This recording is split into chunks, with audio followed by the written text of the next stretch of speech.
आइए चर्चा की शुरुआत करते हैं। टक्कर में आमना सामना होगा आज एनडीए और यूपीए के दो पूर्व मंत्री, मौजूदा सांसद और अपने अपने क्षेत्र में माहिर। हमारे साथ जयंत सिन्हा जी, मौजूदा सांसद, जुड़ रहे हैं भारतीय जनता पार्टी के। मनीष तिवारी जी, मौजूदा सांसद कांग्रेस पार्टी के, हमारे साथ इस चर्चा में शामिल होंगे।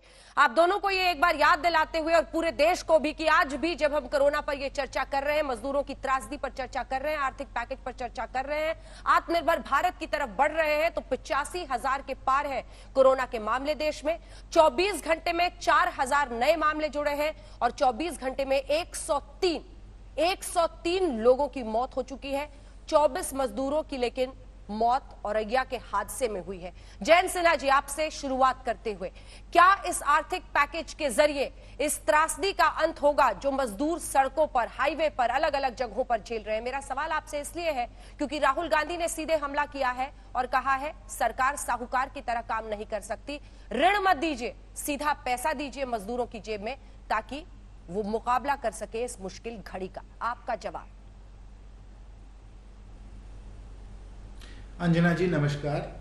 जहां तक प्रवासी मजदूरों का सवाल है, मैं सबसे निवेदन करूंगा और आदरपूर्वक श्री राहुल गांधी जी, श्री मनीष तिवारी जी से मैं निवेदन करूंगा कि इस विषय पे हम राजनीतिक जंग ना करें। ये इंसानियत का मामला है और हमें कोशिश करना है कि सब जो हमारे भाई बहन प्रवासी मजदूर आज के समय फंसे हुए हैं, रास्तों पे हैं, कि इनको हम लोग राहत पहुंचाएं। और जहां तक भारतीय जनता पार्टी का सवाल है, चाहे वो 20 लाख करोड़ का जो आर्थिक पैकेज है उसके द्वारा, या समाज सेवक होने के नाते हम सब लोगों के जो प्रयास और प्रयत्न रहे हैं, सड़कों पे, क्वारंटीन कैंप में, गांव में हम लोग इन लोगों को भोजन दिलवा रहे हैं, इन लोगों को राशन का किट दिलवा रहे हैं, सत्तू दिलवा रहे हैं। जहाँ जहाँ हम लोग इन लोगों को राहत पहुँचा सकते हैं, हम लोग अवश्य इन लोगों को राहत पहुँचा रहे हैं। और सरकार की कोशिश है कि जल्द से जल्द इन्हें सुरक्षित हम लोग, चाहे वो शहर में हो या कहीं गांव में हो, उन्हें सुरक्षित हम लोग अपने घर पहुंचा दें। और जब भी वो अपने घर पहुंचे तो आप देखिएगा कि राहत का जो पैकेज है, जो इस 20 लाख का जो पैकेज है, इसमें जो हम लोगों ने राहत के लिए इन लोगों के लिए किया है वो काफ़ी कुछ किया है। जहां तक अगर हम लोग ग्रामीण क्षेत्र को देखें तो आज के समय हर ग्रामीण परिवार को, कृषि परिवार को करीब 10-11 हज़ार रुपये सीधे इनके बैंक के खाते में मिला है। 75,000 करोड़ गए हैं सब लोगों को फसल के लिए, करीब 19,000 करोड़ गए हैं किसान सम्मान निधि के द्वारा, 6,000 करोड़ गए हैं फसल बीमा के द्वारा। तो इसलिए पिछले 60 दिनों में हर किसान परिवार को, और करीब 9 करोड़ किसान परिवार हैं, उनके बैंक के खाते में 10-11 हज़ार रुपये उनको मिल चुके हैं। जो लोग शहरों में हैं वहाँ जनधन के द्वारा, पेंशन के जरिए और साथ साथ राशन की व्यवस्था के द्वारा हम लोग सब लोगों को राहत पहुंचा रहे हैं। श्रमिक स्पेशल हमारी ट्रेनें चल रही हैं जिसमें कि जल्द से जल्द लोग अपने शहरों से, जहां जहां वो लोग हैं वहां वो लोग गांव तक पहुंच सकें।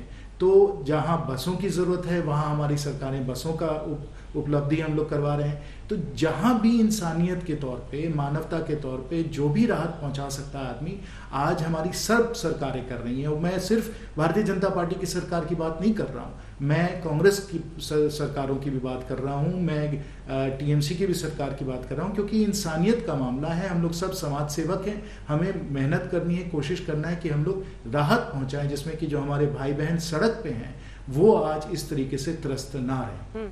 तो फिर मनीष तिवारी जी, साहूकार की सरकार कहने की क्या जरूरत है अगर ये तमाम पहल सरकार की तरफ से किए जा रहे हैं? क्या जवाब होगा? अंजना जी, पहले तो मैं श्री जयंत सिन्हा जी को बहुत विनम्र पूर्वक ये याद दिलाना चाहता हूं कि किसी से जवाबदारी मांगना सियासत नहीं होती।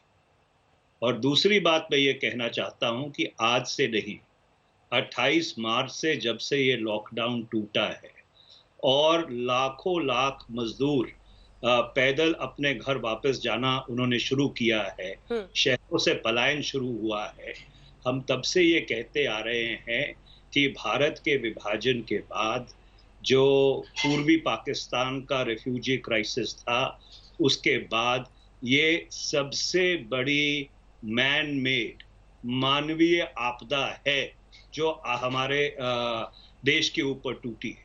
मुझे ये समझ नहीं आ रहा है कि 28 मार्च से लेकर आज 15 मई हो गई, 16 मई हो गई, क्यों सरकार ने बसों का इंतजाम नहीं करवाया इन लोगों को घर पहुंचाने के लिए।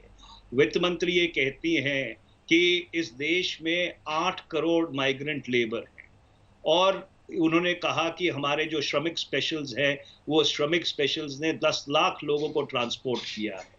मैं ये मान लेता हूं कि उसमें से 4 करोड़ लोग, 4 करोड़ जो प्रवासी हैं वो वहीं रुक गए जहां थे।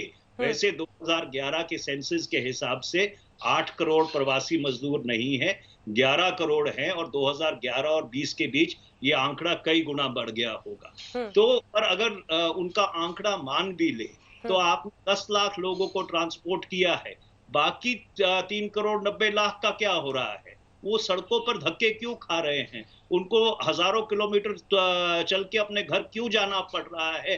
क्यों रेलगाड़ी के नीचे कुचले जा रहे हैं? क्यों बसों की और ट्रकों के नीचे कुचले जा रहे हैं? और जब आप राहत पैकेज का ऐलान करते हैं, पहले तो वो राहत पैकेज नहीं है, वो लोन मेला है। जब भारत को सर्वाइवल पैकेज की जरूरत थी तो आपने लोन मेला लगा दिया और उस लोन मेले में से भी 3,500 करोड़ गेहूं बनाम चावल बनाम चने के तौर पर आपने इन 8 करोड़ लोगों के लिए रखा है। तो आप उनको क्या संदेश भेज रहे हैं कि बेटा अगर तुम सुरक्षित घर पहुंच गए, अगर तुम किसी ट्रक के नीचे नहीं आए, किसी रेलगाड़ी के नीचे नहीं कुचले गए और अपने घर सुरक्षित पहुंच गए, अगर भगवान आपके साथ रहा, अगर कुदरत ने आपका साथ दिया, तो आपके लिए 7 रुपए 20 पैसे प्रतिदिन के चावल या गेहूं और चना मौजूद है। खाओ और मौज लो। ये संवेदनशील सरकार है। अंजना जी, आप बात करते आत्मनिर्भर भारत की। आत्मनिर्भर भारत किसके लिए? आत्मनिर्भर भारत का मतलब है कि आखिरी कतार में खड़ा हुआ आखिरी व्यक्ति आप उसका ख्याल रखें। और आपने करोड़ों मजदूरों को अपने हाल पे छोड़ दिया। आपने जो 12 करोड़ सबसे नीचे के परिवार हैं उनको पैसा देने के लिए उनको कहते हैं कि आप ऋण लीजिए। ये किस तरह की असंवेदनशीलता है? हमको तो समझ नहीं आ रहा कि ये सरकार कर क्या रही है।